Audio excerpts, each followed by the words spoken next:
Hey guys, I'm Walt, K4OGO.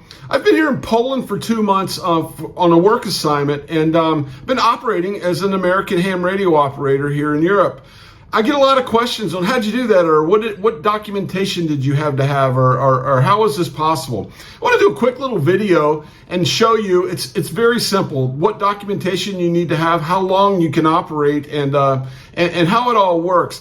Also, I want to show you some of the lessons I've learned and some of the mistakes I've made. I've been to Europe a lot in my life, but this is only the second time as an actual ham radio operator with equipment with me. So these last 2 trips, I've learned a lot of what to bring, what not to bring, what you'll forget, stuff that you're going to pack that you don't need, too much stuff, a lot of things like that. So if you're traveling, you're going to travel with ham radio equipment and you're going overseas, this video is for you. Stick around.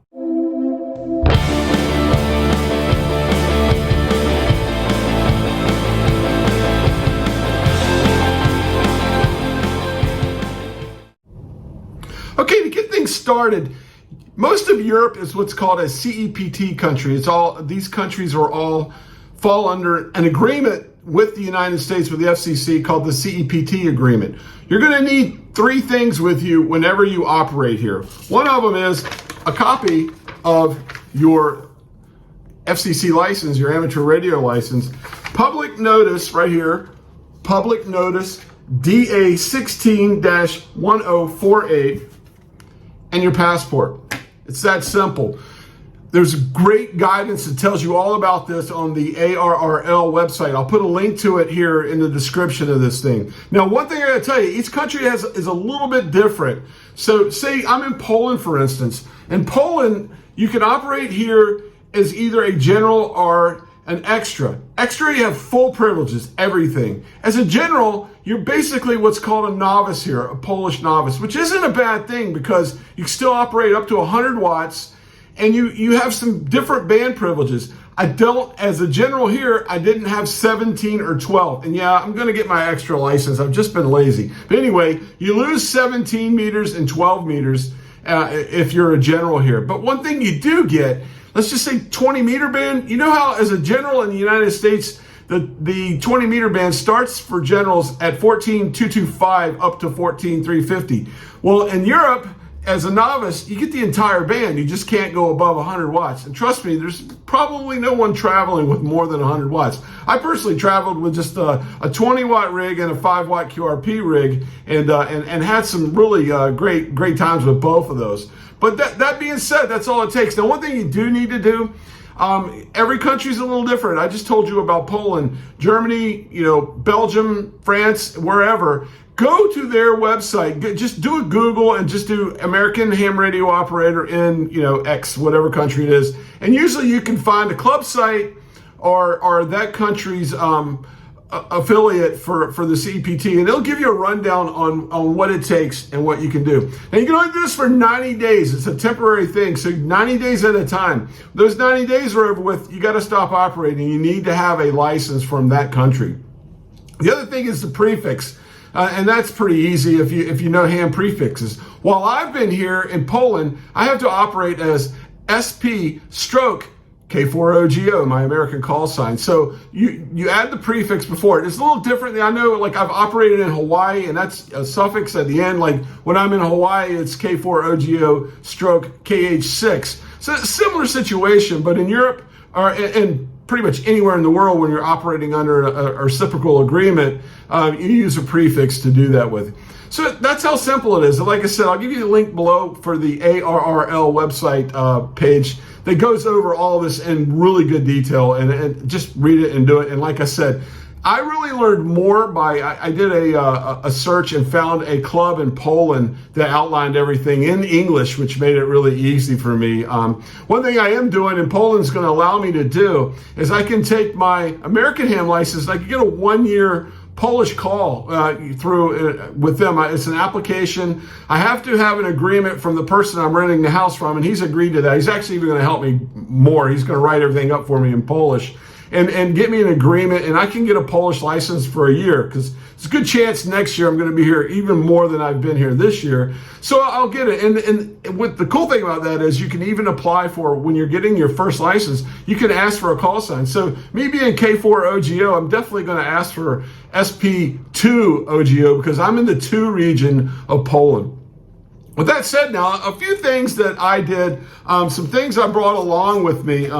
Radio-wise, small is better. This is my Zygu X5105. If you're a QRP guy, you know, packing something small like this and putting it in your bag, your backpack, and carry on is what it's all about. If you travel with a battery, one thing to know, getting through TSA with a battery is not hard. I've done it. But the battery has to be less than 100 watt hours. So you can do the math on that and look that up, but there's not much of a battery that can power anything, say, more than, you know, like my Zygu G90. My last trip here, I powered my Zygu G90 with a 6 amp hour battery, a LiPo 4 6 amp, and I had no problem with that, and that battery worked well with that. With that said, that's the other thing. I brought this second time this radio has been with me here to Europe. It's been a lot of places with me, but this is the Zygu G90, and what I did to make traveling easier with this, if you're familiar with this radio, is I took off, and you can see everything fits right in this small little bag, and it goes in my backpack. This is both carry-on,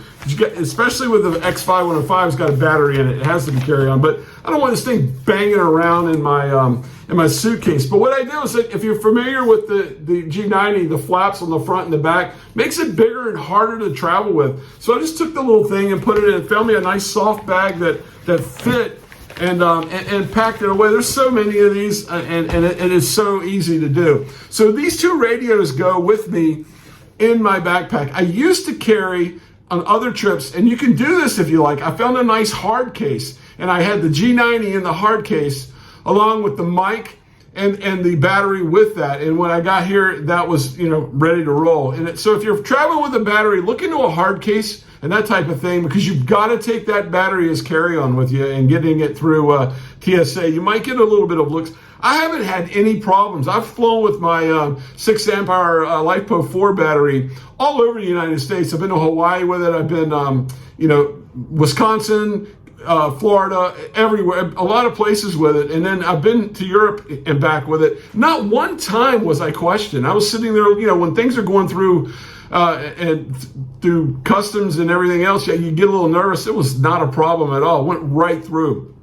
With that said, going through customs, make sure you have this license, everything with you, the agreement, the license with you.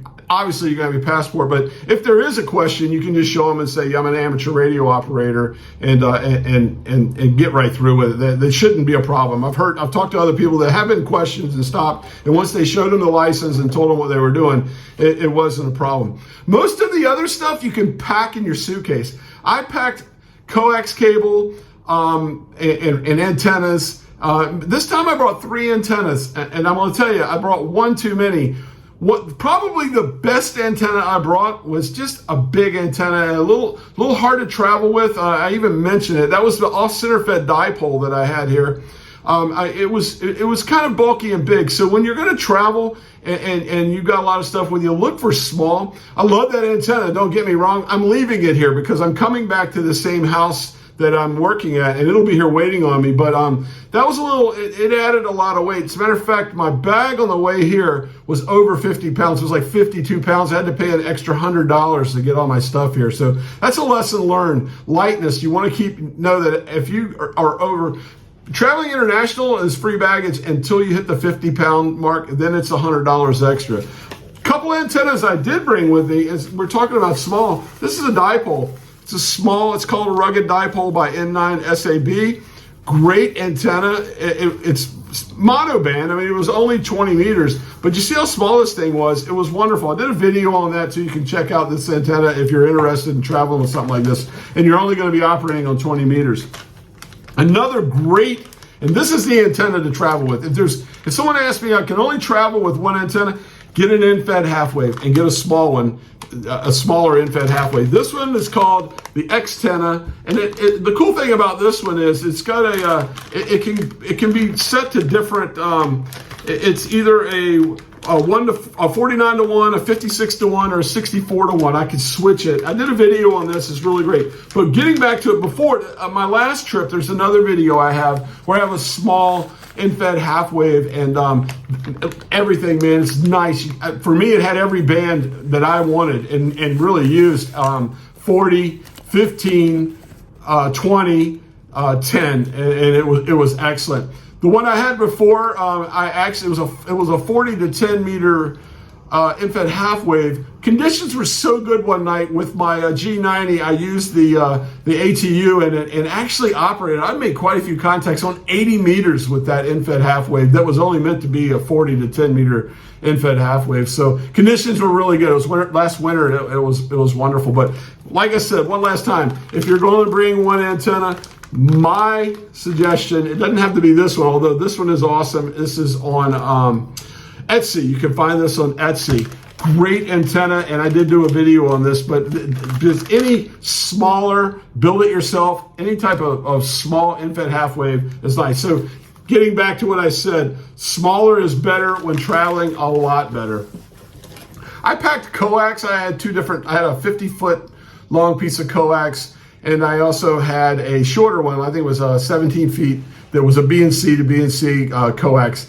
Now we're on that subject, and those were also in my suitcase. But while we're on the BNC thing, a mistake I made. So I brought a pack of adapters because I had different adapters. My G90 has a different adapter, the X5105, the BNC. So I thought I'd have all these wonderful little different things to go along. Well, I didn't look in my bag before I came, and I had problems. I actually, some things I wanted to do and some antennas I wanted to make, I couldn't make with the with this because I kind of missed out on a couple opportunities because I was missing one. So go through everything you're bringing, basically put it together and have it. Now I know you're saying, yeah, well, I'm going to be in a hotel. I can't have an in-fed half wave. Okay, well then that's different. You might have to bring a loop or what have you. I was fortunate enough to have a yard that I could string these antennas on. If you're coming over here to go portable, the in-fed half wave, once again, would be nice. Just throw it up in a tree, go find a park, whatever you want to do,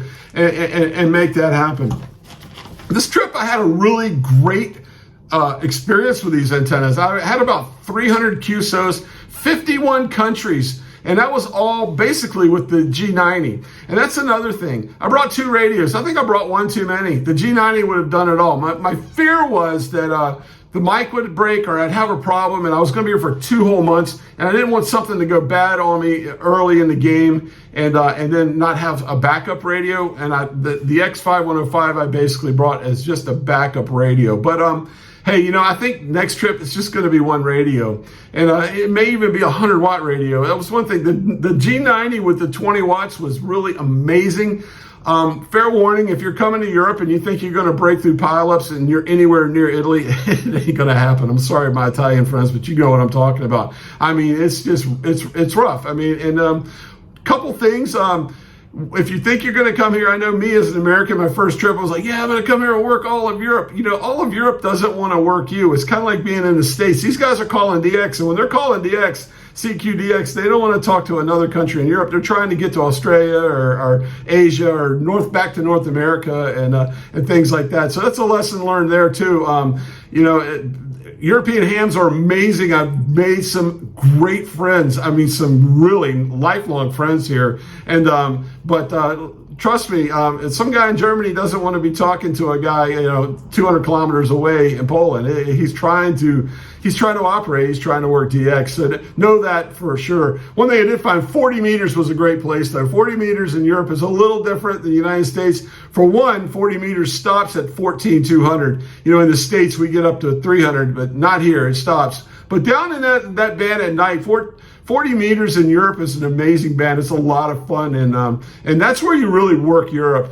But if you're trying to, I'm really a big 20 meter guy, and I made a lot of 20 meter contacts here in Europe. But if you're coming here to think you're going to work all of Europe on 20, it can be done, and I probably could have done it, but 40 meters is your band for working Europe. 20 meters is your band for DX, and I had some great DX contacts with just 20 watts here. I worked Australia, Africa, all over Europe, back to North America. I worked the United States. Yeah, so it's Asia. I worked Asia. It's a great to be here in a different spot working DX. And I'm pretty much just a DXer at home. I go out on the beach and I'm trying to reach back over here to Europe. So yeah, it's a great place for that. So that's kind of my rundown on operating here in Europe as an American. What a great experience. I'm going to be doing it some more. So if you're thinking about it, hey, you got a trip coming over here for vacation or work or whatever, throw a radio and a small antenna in the bag and come over here and operate. Just go on the ARRL website, download the documents you need, get a copy of your license, and come on over here and have a blast. It is wonderful. Well, like I said, I've been here 2 months. I'm scheduled to come back one more time before the end of the year. That may get pushed a little bit. I'm not sure, but man, it's sure nice to be going home. I love Europe. I love Poland. What a wonderful country. I've met some great people, and it's a wonderful place. But you want to know what? I want to get home to my country. I want to get back on the beach. I want to work portable. I want to do my thing on the coast because I'm all about that. That's why my channel's called Coastal Waves and Wires. I'm a coastal guy, and I love portable by the water. That saltwater amplifier. I'm looking forward to getting to it. If you follow the channel through this last 2 months of the adventure, thank you so much. I really love the support that you guys. I love your comments. They're wonderful. I think I had a video in there where I was getting grouchy talking about hams and social media, but I try to be positive. I'm a happy guy, and I get excited. I'm really excited about radio, and I just try to share my excitement with you, and I hope you enjoy it. Well, anyway, signing off for the last time as Sugar Papa Stroke Kilo 4 Oscar Golf Oscar. I'm Walt. Hey, stick around, subscribe to the channel. I'm going to be on the beach as soon as there's a hurricane over there now. So as soon as all that clears out, I'm in Virginia, so we're just going to get a ton of rain.